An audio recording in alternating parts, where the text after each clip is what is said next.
Jonathan Salter is the Global Head of Risk Consulting at AXA XL. Jonathan is in charge of risk consulting strategy and the operational delivery of risk information and insights for clients and underwriters worldwide. In his role, he is overseeing a digitization strategy for risk consulting, as well as the transformation of systems and processes. We're thrilled to have him with us to dive into the use of data and AI in risk prevention. So, without further ado, please welcome Jonathan.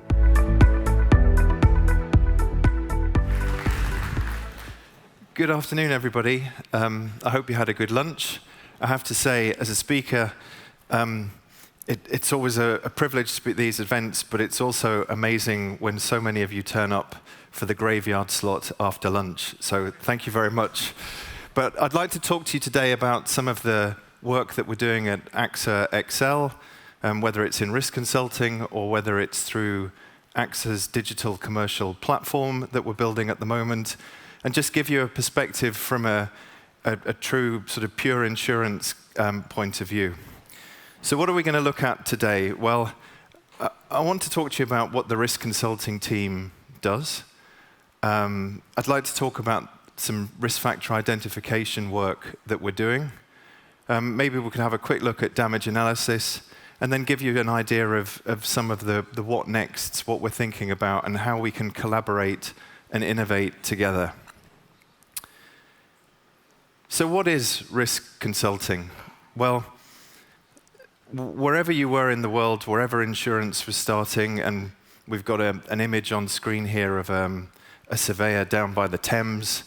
No InsurTech conference would be good without some AI-generated slides. So we've got our man there who's been sent down to the Thames by the underwriters from the Lloyd's Coffee House. Now, it wasn't rocket science what anyone was doing. They just sent someone down to have a look at the ships. Had they come in? Had they gone out? Had the cargo gone on? What kind of seaworthiness were they in? And then they'd go back to the coffee shop up the road from the Thames and tell the underwriters. And effectively, the risk consultant, the risk engineer, the surveyor, whatever you want to call them, is the eyes and ears of the underwriter. And even today, that's still the role we play. And we play this kind of unique bridge type of role. So the team that I work with are out inspecting client locations every day. Last year, we did about 8,000 actual on-the-ground inspections with clients. And things have moved on, right? So we now use a lot more technology, but fundamentally, it's still that bridge to the client and the eyes and ears of the underwriter. Now, we don't just do site visits. So we do a huge amount of desktop work as well. So at the sort of submission stage, at the renewal stage, and right the way through the year, we're working with clients to help them understand their risks and manage and mitigate those risks the best that they can. And we get huge volumes of data that we're given to try and process and turn into something structured that underwriters can use, and that we can have exactly the same conversation with clients so that they understand how we're thinking and how they can improve their risk and make it more resilient. And as always, everything's needed by tomorrow, right? It doesn't matter how much data you're given, it's needed by tomorrow. But what are we actually transitioning to? So it's very much we're transitioning to thinking about data insights. And whilst I say we're transitioning to, we've been dealing with this for 20, 30 years in terms of data insights. So as a graduate trainee, I remember piping up in a renewal meeting and saying to the underwriters, oh yeah, I've got a gut feel about this one.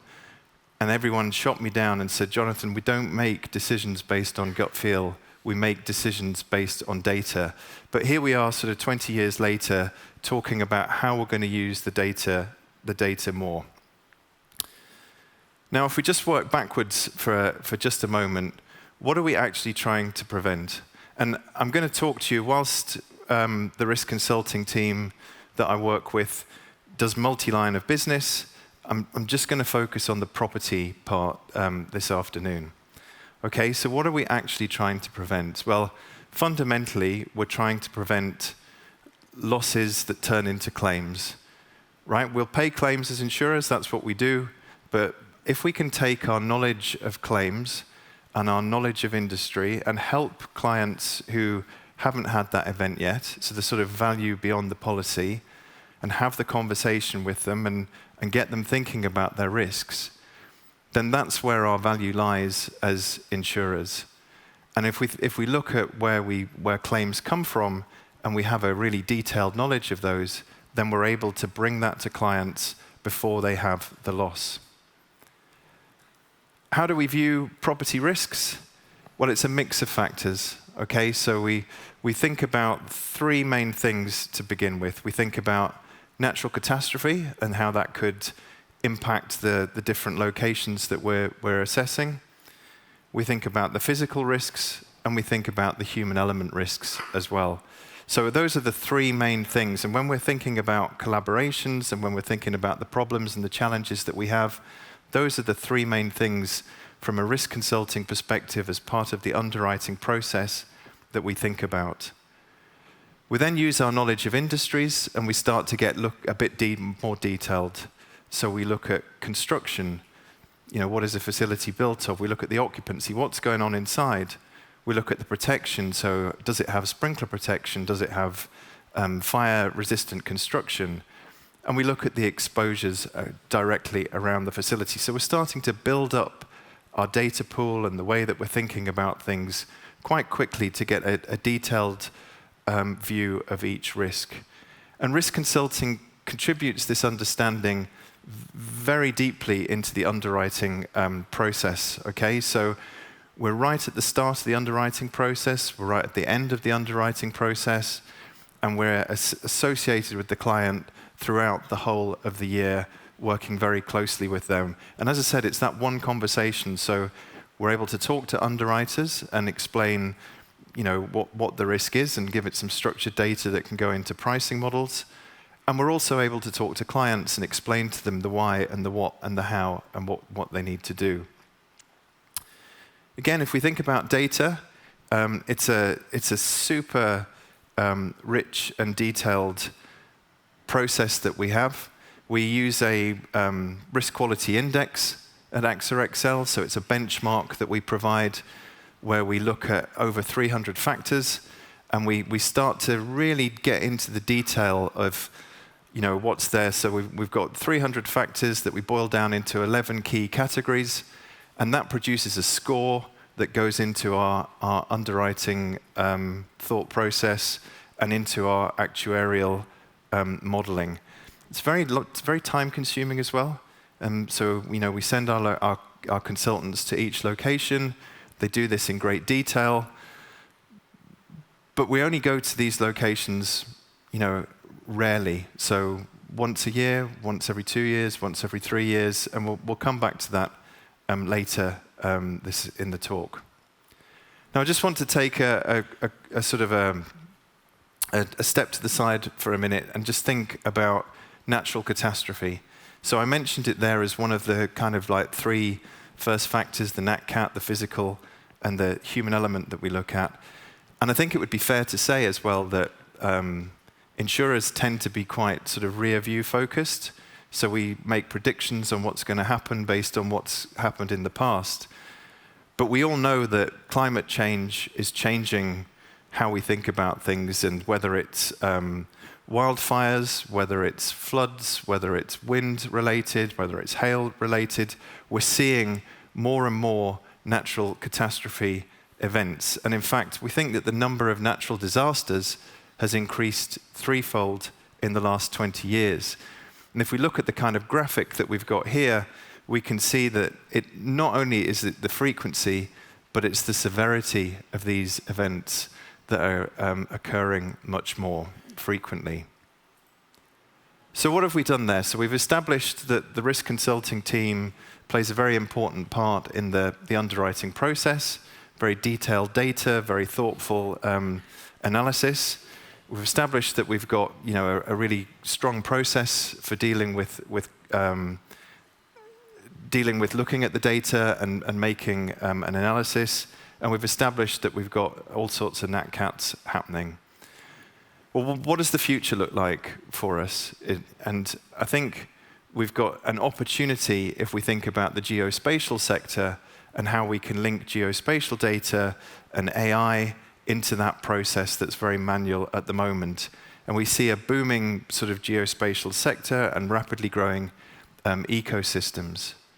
So again, if we kind of cast our mind back to the start of Google Earth, which was probably sort of early mid-2000s, I remember that was a revolution for me. As a risk consultant, I would be given a location to go to, and until I got there, I knew nothing about it.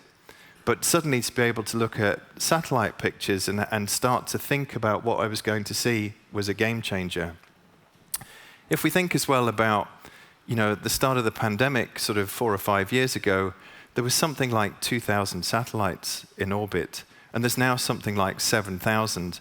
And we've moved away from them being from military use, for defense purposes, for governmental purposes, or just pure communication. And we now have broadly 3 types of kind of satellite or geospatial providers. We've got those that just provide the images. We've got those that provide an ecosystem, so you can get multiple images. And we've got those that provide the analytics over the top. And with all of these new technologies and high resolutions available, that is an absolute game changer when we think about how we assess locations and we think about the risk consulting process. So let's just have a look at the images that we get. So first up on the left-hand side of the slide there, we've got Planet. So they've got a really good coverage of the Earth. We can get everyday images from them pretty easily, pretty quickly. And if we're looking at like large locations, we can see very quickly what we need to see. If we look at next up Maxar, so we can see the resolution is starting to improve. We task an image, we call that down, and we're getting something like 10 times what we get from Planet. And the picture there that you can see at the dock, the use case that we were playing with was, could we look at supply chains by counting the number of shipping containers going in and out of the dock on a daily basis? And so those types of resolution are available. If we look at the next image, we can see much greater resolution. This isn't a satellite image. This is taken from a plane. But it's a high-resolution image, and we're starting to get that oblique as well. So we're not only just getting the top down, we're starting to see at the sides of the buildings as well. And finally, we've got the radar image, so not pure optical, but starts to let us have a different way of looking at risks. So perhaps, is there floodwater in a building, or can we see through the clouds? And it just gives us that combination of different images that we can use. And all of this adds up to a unique opportunity to address the key issues that I think that we have as an insurance industry and our clients. And we can boil that down into 4 main questions, right? What are my risks? What's happening in my risks right now? What can I do to reduce my risks? And how can I recover quickly? And whatever way we make insurance complicated, it really boils down to those 4 things from a client perspective that we're trying to answer. So what we've done so far is we've spoken about the expertise of the risk consulting team, we've spoken about NatCat, we've spoken about what the questions that clients are. And what I really wanted to talk about for the sort of rest of the talk is our vision in terms of the remote detection of risk factors. Now, the vision is very simple. If we can take the right AI and the right geospatial data and put them together, then we can start to learn a lot more about the risks that we insure or that we might be insuring. As I said, we do 8,000 visits a year, but actually that's probably less than 2% of the locations that we insure. And we pick those visits by the size of the risk, the importance of the risk to the client, And so what we're actually missing is possibly a number of locations where we might get frequency or severity events because we just don't have the people power to be able to go and visit those.